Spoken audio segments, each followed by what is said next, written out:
PBL we worked with today is primarily directed towards kind of technology and composites.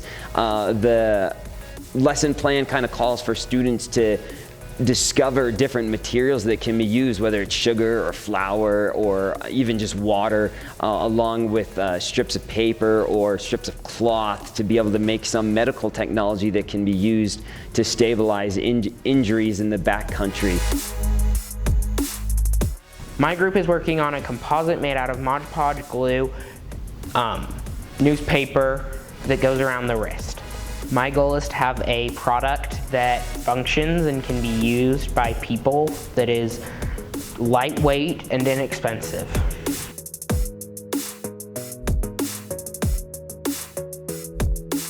I'm really excited about this one just because here in Utah we have so much recreation that goes on in the backcountry, and so many injuries that happen year after year, and people who get lost, and people who, if they had something, could really be a lot better off. And so really excited to see the direction that the students take with this and their development of the solution to come up with this medical device that regular everyday hikers can use to stabilize these injuries, to be able to help them until the help can arrive. This PBL is definitely different than what I'm used to. Haven't done too many medical technology PBLs. And to add on top of it, doing something new with composites has been rather interesting. But it's great to be able to see the creativity of the students and really see them kind of pushing the limits, where I say, hey, we're doing composites. They're like, well, do we have to do composites? And what if we want to do this? And what if we want to do that? And to me, PBL is all about let's explore, let's do some new things. So if you have other ideas, different ideas, then let's pursue that, and let's not be compartmentalized in, oh, well, we want to learn about composites, so it has to be composites. We need to be able to be open to other solutions that the students have.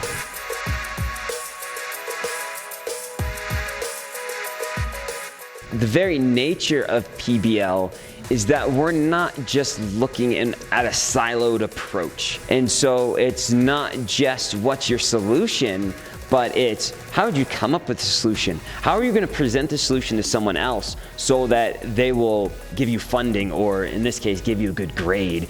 And so we're doing lots of different things all at the same time.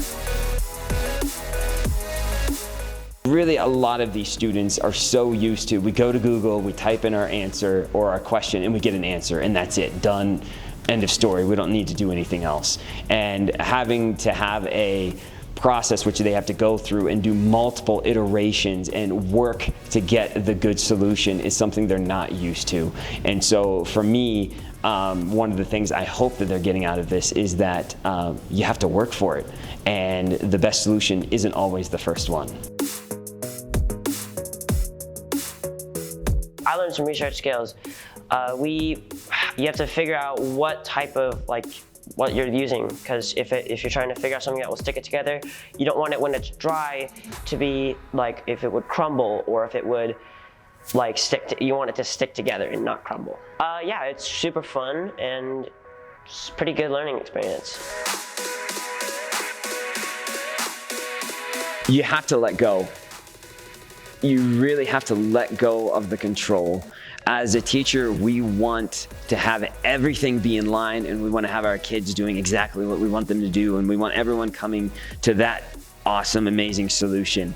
If you're going to be effective in PBL, you have to realize there is no best solution, and you, as the teacher, are not the source of all of the knowledge. You have to be able to recognize that the students are going to be able to go above and outside of what it is that you know, and therefore, the best PBLs are when the teacher actually gets someone else to come and help them to teach it, because they recognize that they don't know everything about that subject matter, and that's okay. And together, you with your students will be able to learn and understand and grow and come up with some amazing solutions to authentic real-world problems.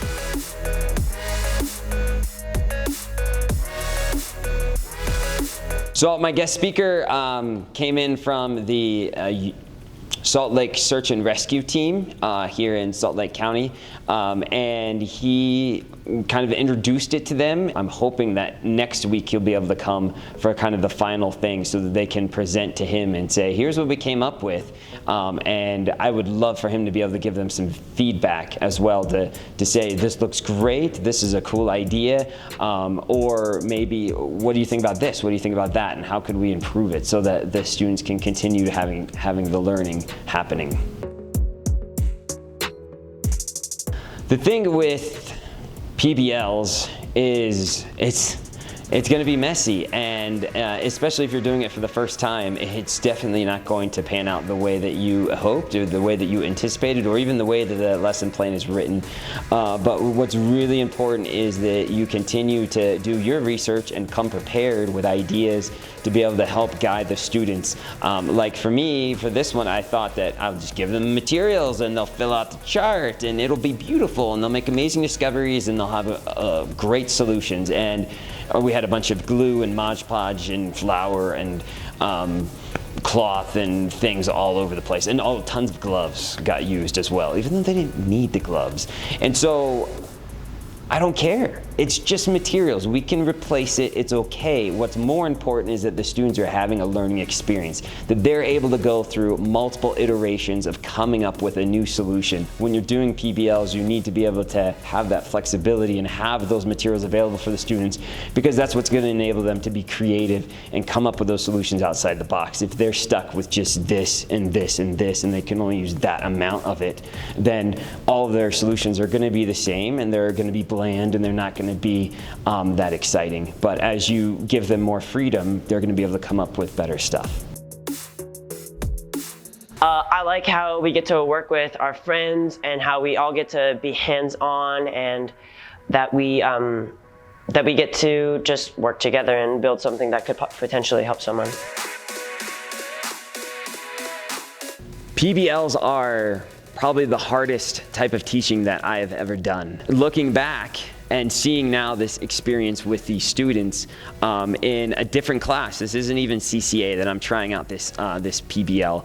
I know that my best teaching and some of the best learning of my students happens when you do these PBLs. So is it hard? Yes. Does it require a lot of work?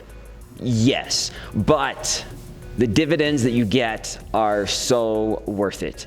To be able to see the students grow and to see how they're able to work together and the lessons they're able to learn beyond the content of what it is that you're trying to teach. Because we all the time are told we need cross-curricular stuff and we need to diversify and differentiate, and that's what PBL is. It's built into the curriculum. It's hard to grade, it's hard to set up, it's hard to do, but it's worth it. And that's one of the things that we as teachers, we should understand and recognize, that anything that's going to be worth it, it's going to pay amazing dividends, is not going to be easy.